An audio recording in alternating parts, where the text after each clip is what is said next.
Dictation शुरू होगी 3 second बाद। हमारे प्राचीन धर्म ग्रंथों में गंगा को अत्यधिक महत्व तथा गरिमा के साथ वर्णित किया गया है। ऐसा माना जाता है कि गंगा का प्रादुर्भाव भगवान विष्णु के चरण कमल से हुआ है। विष्णु के चरण से निकलकर गंगा ब्रह्मा के कमंडल में और अंततः भगवान शिव की जटाओं में समा गई। भगीरथ अपनी तपस्या के बल से इसे धरती पर लाए। गंगा तट पर अनेक ऋषि मुनियों ने अपने आश्रम बनाए और जन कल्याण तपस्या की। अनेक भव्य कवियों ने कविता के माध्यम से माँ गंगा को महिमामंडित कर स्वयं को धन्य माना है। गंगा समस्त आनंद मंगलों की जननी है। वह सभी दुखों को हरने वाली और सर्व सुखदायिनी है। गंगा स्वर्ग की सीढ़ी है और सबके मन को भाती है।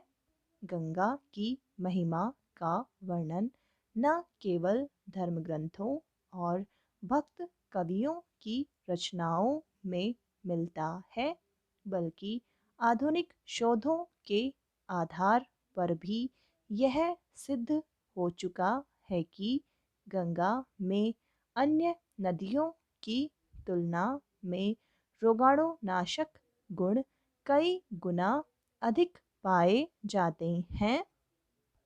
राष्ट्रीय पर्यावरण अभियांत्रिकी शोध संस्थान द्वारा किए गए अध्ययनों में कहा गया है कि रोगाणुओं को नष्ट करने वाले जो रेडियो एक्टिव तत्व, भारी धातुएं और कोलियोफिज नामक जीवाणु गंगा में पाए जाते हैं, अन्य नदियों के जल में सर्वथा उनका अभाव रहता है। गंगा में पाए जाने वाले ये गुणकारी तत्व सूक्ष्म वनस्पति कणों, मिट्टी, पत्थर आदि रूपों में जलधारा के साथ बहकर आते हैं। पावन सलीला मानी जाने वाली गंगा नदी के तट पर आज अनेक नगर महानगर बसा दिए गए हैं और शहरों की सारी गंदगी इसमें ही डाली जाती है।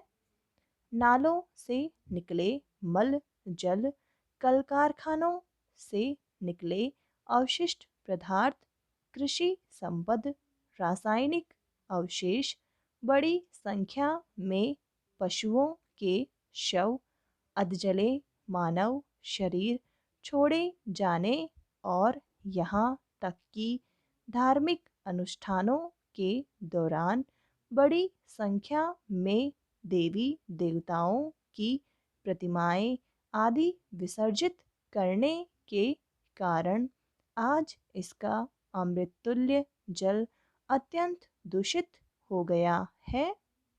इस प्रदूषित जल में उपस्थित जीवाणु, फफूंद, परजीवी और विषाणु के कारण गंगाजल पर आश्रित रहने वाले लगभग 40% भारतीय हैजा, उल्टी, दस्त, अपच, बुखार, पेट की जलन, त्वचा विकार, मूत्र संक्रमण, परजीवी संक्रमण, संक्रामक हेपेटाइटिस जैसी बीमारियों से ग्रस्त हो रहे हैं।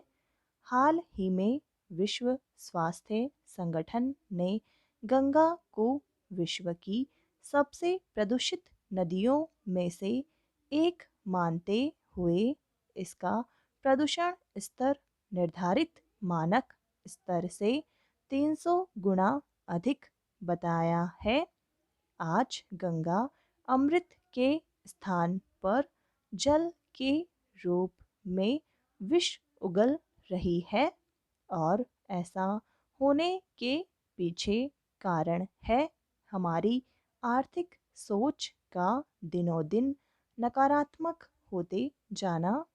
आज यहाँ के लाखों लोग अपने आर्थिक हितों की पूर्ति करने के लिए देश की उस अमूल्य धरोहर के अस्तित्व के साथ खिलवाड़ कर रहे हैं जो हमारे जीवन का अभिन्न हिस्सा है। गंगा नहाना, बहती गंगा में हाथ धोना, गंगाजल उठाना, मन चंगा तो कठौती में गंगा आदि कितने ही मुहावरों और कहावतों से गंगा से जुड़े हमारे संबंध की प्रगाढ़ता सिद्ध होती है। पैरा सचमुच हमारी सभ्यता संस्कृति से इस प्रकार जुड़ी हुई गंगा जैसी महत्वपूर्ण नदी का प्रदूषित होना और उसके भविष्य पर प्रश्न चिन्ह लगना अब हम भारतीयों के लिए अत्यंत पीड़ादायक ही नहीं, शर्मनाक भी है।